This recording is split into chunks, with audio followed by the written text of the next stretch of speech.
having a legal provision to account for these skills and more is a blessing that we all must savor. In order to shed more light on the complex layers of bringing life skills and vocational skills to the forefront, we have with us Paritosh. Paritosh Sehgal is the co-founder of NavSahyog Foundation, a not-for-profit entity whose key focus is to facilitate the development of life skills and creativity in village children in the age group of 5 to 14 years. They do this through sports, storytelling, experiential learning, and creative activities. While having led several corporate responsibilities in his early career, he moved on to the development sector after and has been engaging and contributing in this space for over a decade now. Paritosh comes with a rich experience in mentoring social entrepreneurs to undertake successful interventions as well. I would hand over the dais to you, sir, now. Thank you, Sana. Can I share my screen, Sana, so that I can control the time better? Your slides will be presented by Cilre itself, if that's okay with you, sir. No, I have no problems, but it'll save time. I'll ask next slide, next slide. That's the only reason. I can control back and forth very quickly. If that's okay. If that's not possible, I'm okay with that also. Yeah, we've already put it into the presentation, so you can guide us through it. Wherever you want us to stay and pause, right, you can let us know. Okay. Well, thank you so much, Sana. And first of all, good afternoon, everybody. And really, it's been an amazing learning session for me, unlearning also, to listen to such distinguished speakers so far. I'm really amazed, and I'm really proud to be and honored to be presenting here. And thank you very much, Cilre, for giving us this opportunity. So what we do is we develop life skills and creativity, as Sana mentioned, in the village children. Our focus is only on village children. And this is perhaps an implementation for the rural sector or segment of children from the NEP 2020 policy. Perhaps it could be one of the pathways possible. Okay, next slide, please. So Andrea Zafira, she has been the winner of the $1 million award of the Best Teacher Award in 2018. And when she was asked that what are the 21st century skills that children should be gearing up to, her response was that for children to thrive in future, they must have social skills and creativity. So that itself is coming out about the skills and life skills importance and the creativity. Can we have the next slide? Next slide, please. Yeah. So what are the life skills? Life skills are skills that are necessary to be successful in life as we grow up. And if we look at the aspects about what the life skills include, these are things like self-esteem, communication, teaming, empathy, confidence, resilience, values. Okay, and if we look at the key goals of education, if we really step back and say that what education is all about, it is to really enable reasonable livelihood, and it is also to develop good human beings, what Rishi also alluded to about the inclusive and just society to be developed. So life skills here play a very critical role in achieving these education goals. Can we have the next slide, please? So I'm just setting a context here before we get into what we actually do. If you look at the school-going children in India, this is the Education Ministry's statistics, nearly 70% of our school-going children are in villages. 90% of them or more, they drop out before completing their schooling. This is in the village context. And besides these children, as far as they're concerned, besides having inadequate education, they also lack well-developed life skills. The consequences are for all of us to see is that they struggle for livelihood, they take up low-value jobs, and in their own environment, in the villages, there are no real offices or plants and so on and so forth. So they do not have job opportunities. And the real job opportunity for them is really to take up to entrepreneurship to address the vast amount of unfulfilled needs that are there in the villages. But they fail because they lack the life skills of self-esteem, communication, confidence, teaming, etc. They lack the life skills to take to entrepreneurship successfully. Also, another aspect is what happens to the girl children in the villages. Because of lack of life skills, they easily succumb to the suggestions of elders to drop out early or to get into childhood or early marriages, or for the same reason, they're not able to, address with their spouses, and they fail and get into early or frequent pregnancies, endangering their own health, and also the children born of them consequently are malnourished. Can we go to the next slide? Next slide, please. So what at NavSahyog Foundation, taking a cue from all these things that are happening, we have a vision to have a world where children in villages pursue their dreams and create a superior livelihood for themselves and others. And in order to do that, what we do is we develop life skills and creativity in the village children in the age group of 5 to 14 years. This is the most impressionable age, and what we have learned from several organizations that have been delivering on life skills, both globally and in India, at scale in a proven manner, that if you develop the life skills in the age of 5 to 14 years, then these are lifelong habit forming for the children. So how do we do that? We deliver it, as Sana also mentioned, through sports, through storytelling, through experiential learning, and through creative activities, all of which we do on a daily basis in each of the villages we work in. Okay. So our motto is life skills to livelihood, and our mission is to impact 60,000 children by 2025 by being present in 2,000 villages. Can we have the next slide, please? Life skills can get developed through sports, storytelling, and this is just an example of, some of the skills are, life skills are common across storytelling and sports, but many of them are complementary. Can we have the next slide, please? Next slide, please. How do we do it? Our delivery structure and processes are that, can you have the previous slide, please?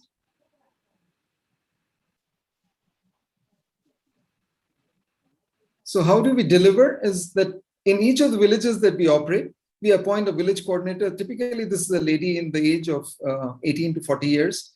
And she is resident in the village. Therefore, she knows the community and the children well. We train them on all the activities that they need to perform on a daily basis. So from Monday to Saturday, we conduct sports, which include running races, long jump, high jump, yoga, meditation, etc. We also provide board games to the children over the weekend, so they play, and this develops their mental skills as well as strategy in them. And on Sundays, for 2 hours, we conduct storytelling, experiential learning, and creative activities. The experiential learning part goes on throughout the week also. We are very clear that life skills get developed through in home, in school, in community. So we engage very closely and work with them, in the teachers, the parents, and the community. We hold annual competitions in each of the villages and give medals and certificates. We also engage the community elders during these competitions.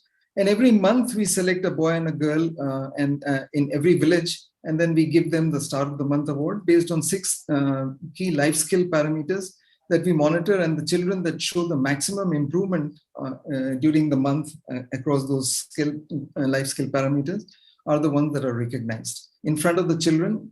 And we also ensure that we go to the parents and in front of the child, tell the parents why this child got the Star of the Month award.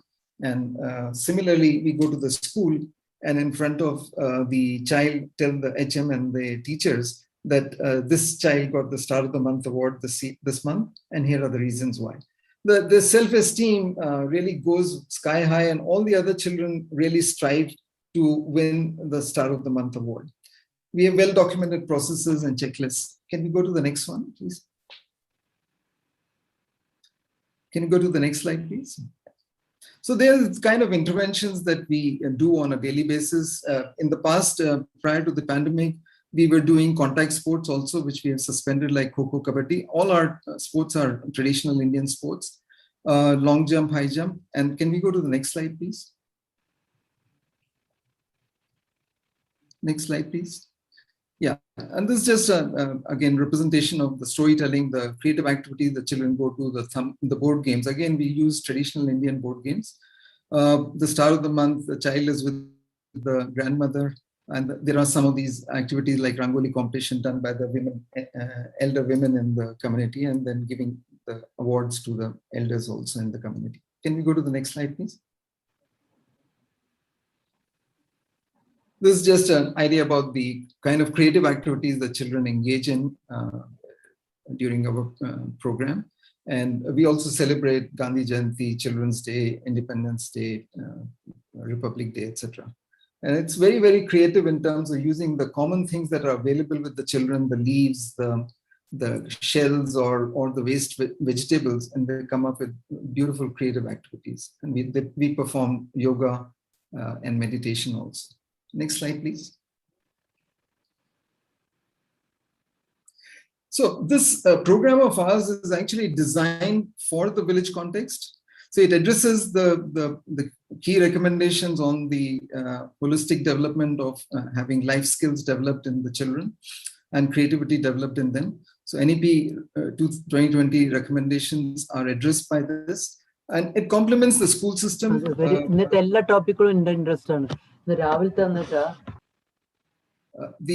complements the school system. It doesn't burden the school teachers, and also the children have started showing a tremendous amount of interest in going to school on time. And teachers have been telling us that, you know, in the past they would never show interest in learning poem or art or crafts, and they've started doing all of that. It also addresses the physical and mental well-being. And during the entire pandemic, we have been fully engaged with all our children in all the villages that we've been operating. Even during the lockdown period, we have been able to engage with the children. Ease of implementation and also the transparency and accountability that we have through the use of technology. Can we go to the next slide, please?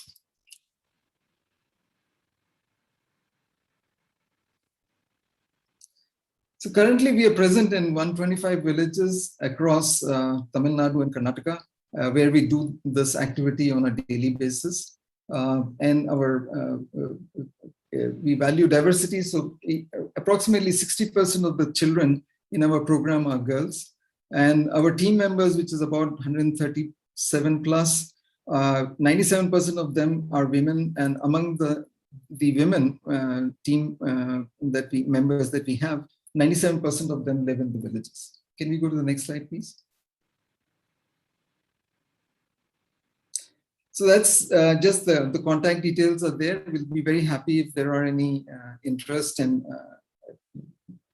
collaborating. And we work and we value partners tremendously, because we are very clear that we cannot deliver each and everything. There are so much of collaboration that's required in each and everything. And we urge educators as well as governments to evaluate and explore the model that we are implementing. And we'll be very happy if any other organization wants to replicate our model in their geographies. We have everything available to them, the content, the processes, and the technology for them to replicate. Can I request you to just play this less than 2-minute video? I'll be very thankful, because that really summarizes what we do on a daily basis. Thank you so much. Can we switch on the video, the audio, please?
Thank you very much. Thank you so much for Paritosh, sir. What you're doing is truly, truly inspirational, and it's amazing that you're able to get this across to the communities that definitely need it the most. So thank you so much for sharing your experiences with us today. We're open to taking some questions from the audience, so please ask away.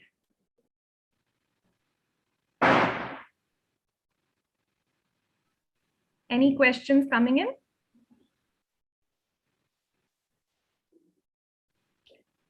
Okay, we have one question, sir, at the moment. The question is there anything from your experience that we can use in cities or town schools?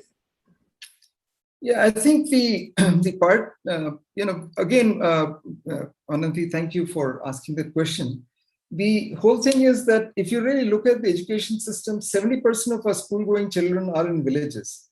Much of our approach has been, that's what, at least I'm an outsider to the education system, but what I observe is that we have been developing solutions for the urban context and then trying to retrofit that in the village context.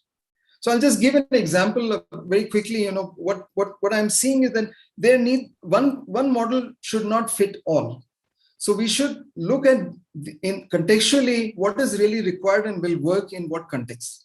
There are things that will work well in the urban context, but may not work so well in the village context. So I'll give an example. If we were to do this kind of a life skills program in the urban context, okay, it will not work, because what happens is that the children, after the school hours, they go away, to their school, to their homes in buses, and they're coming from far off places. So they will never be able to get back again to the school premises for enjoying the sports and other activities. Whereas in the village context, even though there are two schools, in the village, we perform this activities at a village level, and we do this in the safe environment of the school. So we work very closely with the Department of Education and get the permission to allow us to conduct our programs in the safe spaces of the school after the school hours. So here in village context, this works very well, because what happens is that the children, after, because they are within 5 minutes off from their homes, from the school. So they go to the homes, take a quick snack, and within 15 minutes, they're back in the evening to come for the sports. The other thing that we have seen is also that, there are no open spaces in the village environment, as compared to, there are, good schools, etc., that they have large open spaces already created at the time of developing the schools. In the villages, it is not like that. And we may think about villages being, having a lot of open spaces. Yeah, there are open spaces, but they all belong to farmers. So no farmer will allow any activity to be conducted on their field on a regular basis. So we have to utilize and find that the only open spaces that are available, or safe spaces available to conduct sports, are the limited spaces that are available in the schools in the villages. And there you can't do, activities like, football or hockey or cricket and so on and so forth. And again, these are expensive items. Okay, so the only thing that will work in the limited spaces in the villages is the traditional Indian sports like kho-kho, kabaddi, running races, long jump, and that's how we have done it. So there are other things that the government is doing, or other organizations that are doing in the urban area. We respect that, and we would love to collaborate with them with whatever learnings that we can share with each other, from the different contexts that we work on. So I'm sorry I didn't answer a direct question, but I did give you the perspective that we have to look at adapting the models to the context in which the children are. Right. So we also have a few more questions. One from Pranati, who asks about the kind of support that is available from the government departments and the other stakeholders that you mentioned. And I'd also like to club another question with this, as to, on one side, it is about the support that you get from the stakeholders on ground. And the second is, how do you plan on including student voices itself while deciding on the activities that you would like to undertake with them? Yes. So we are relatively a young organization. So let me answer the second question first. So we are still learning, and we always we have this as one of our values in our organization, is that we may come up with all the ideas that we may have, learning from other organizations who are doing really good work in developing life skills. But at the end of the day, we all have to have the humility that it is the community and it is the beneficiaries who know best what will work for them and what will not work for them. So that is what we always ensure, that all of our team members, all of us, keep our ears to the ground and listen to what the community is telling us and listen what the children are telling us. But obviously, many a times, we may not be able to do each and everything that the children want to do. So there is, that's where I was saying that we are a young organization to that extent, and we are learning. But however, I must tell you that this model of running, conducting the activities at the village level rather than at the school level, and asking the teachers to teach the life skills by training them on the various modules of some of the very successful life skill organizations, we found that it wasn't working, primarily because the teachers are highly understaffed in the villages, in the government schools. And on top of that, there is a recent Pratham study also which says that 19% of the time of the teachers is only going on teaching the curriculum. Rest of the time they're spending on administrative work. But on top of that, if you add to this challenge of highly understaffed situation, which is a lot more severe in the village context, then they don't have time for doing any of these things. So to that extent, whatever we are trying to do is to complement the school system, but also, try and see what we can do best. On the stakeholders part, we realize that we can only be successful if all our stakeholders are fully supportive of our program. So we ensure that whichever geographies that we get into, we work with the local partners who have been doing good work and have trust from the communities. So we take their help to appoint our team members, the village coordinators, etc. And then we hold community meetings to tell them about what we are doing and what is the benefit of this. So we go to the parents, we go to the panchayat leaders, we work with the panchayat development officers, and most importantly, we also work with the Department of Education, the BEOs, to allocate the school spaces for us to work. Right. Thank you. Just one last question before we can close this session. We have a question from Fatima asking you about the steps that you take to ensure that you are inclusive with all the learners and the challenges that you foresee in this regard. Right. So I must say that it is itself a big challenge to work in villages. You can imagine that these are all remote villages, and it's not easy for us to say that, I can take a 1 hour drive to go to a slum in Bangalore and then come back home. It is something that you have to have the right kind of processes, the mindset, and selecting the right team members. In fact, I must compliment all my team members, that it is only because of them that we are able to conduct this program on a day-to-day basis, because of their passion and their commitment. And selection of these team members is extremely important for us. So, to conduct this program on an ongoing basis is something very challenging. And on top of that, if you say that, sorry, what was the question that you were saying, that how do we ensure? How do you ensure that you are inclusive?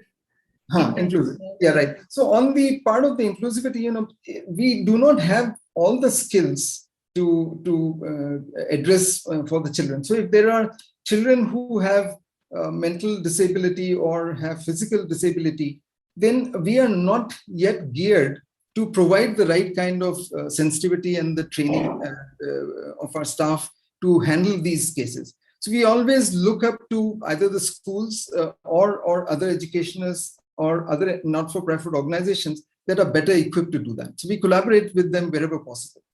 In fact, there was a recent case where a few months back, we found that one of the child in the villages had, her arm was totally cut.